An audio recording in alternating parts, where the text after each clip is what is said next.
I have been labeled with many racial identities, but the most hurtful and denigrating of all, the N-word.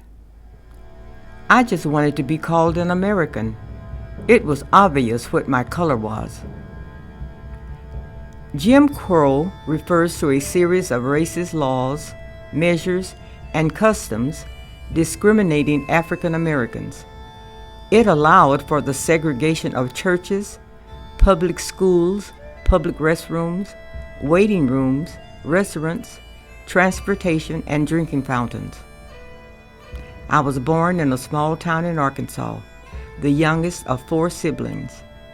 My mother died when I was a baby. When I was 7, my father remarried and we moved to Coffeyville, Kansas. Growing up in that small town, I was made to feel inadequate, inferior, invisible, and worthless, all because of my color. When we traveled by car or train, we had to pack lots of lunch and snacks. We were not allowed to eat in the diner on the train and restaurants on the road.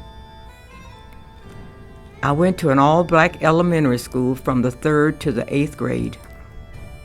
My first experience being integrated with the white students was when I entered junior high school. Only the basic academic classes were integrated. All the extracurricular activities were segregated. I was very nervous. I kept remembering the year our oldest sister graduated. It was customary to have all the black students march at the end of the line, while the white students were lined up alphabetically. That year, the black students decided they would not march at all. My sister did not have the joy of marching the stage to receive her diploma, but she never regretted it because that was the last year the black students were required to march in the back. They were finally included with all the students and were lined up in alphabetical order. There was one white junior high school teacher who took an interest in us and trained us to be in our own drum and bugle corps. He trained us on his own time and with no pay. We learned that not all white people were prejudiced and uncaring. We won the drill team trophy at the All-Star game in Parsons, Kansas. We were so proud. Our gratitude to Mr. Stover. In junior college, we were not allowed to attend the spring prom with the white students. Instead, we were supposed to join the high school students' prom. How demoralizing. Boldly, some of us met up with the principal and superintendent to tell them how we felt. They listened to us and compromised. We still could not join the prom with the whites, but at least gratefully, they allowed us to have our own prom at the college campus. In our movie theaters, the black students had to sit in the balcony.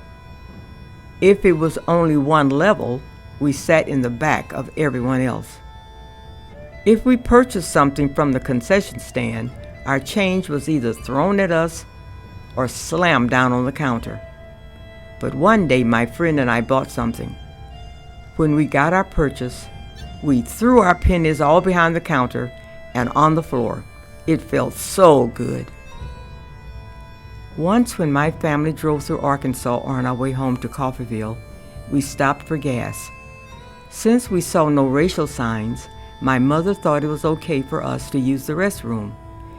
When the attendant saw us, he threatened to slap my mother for allowing us to go to a white-only restroom. My father quickly defended my mother. We were frightened. We had heard of stories about what happens when blacks talked back to whites. My mother calmed my father down, and we all got back in the car and got the H out of there. My parents loved the Lord and loved our small church. They taught us to always believe in ourselves, have faith in God, believe in His love for us, treat people with kindness, work hard, and get an education. They told us to look beyond our physical barriers and take every opportunity to live and work in a way that is not limited by the actions and opinions of others. With the help of my parents, my teachers, my church and faith, and my personal determination to strive and reach my goal, I lived through Jim Crow. I overcame the handicap of racism and prejudice.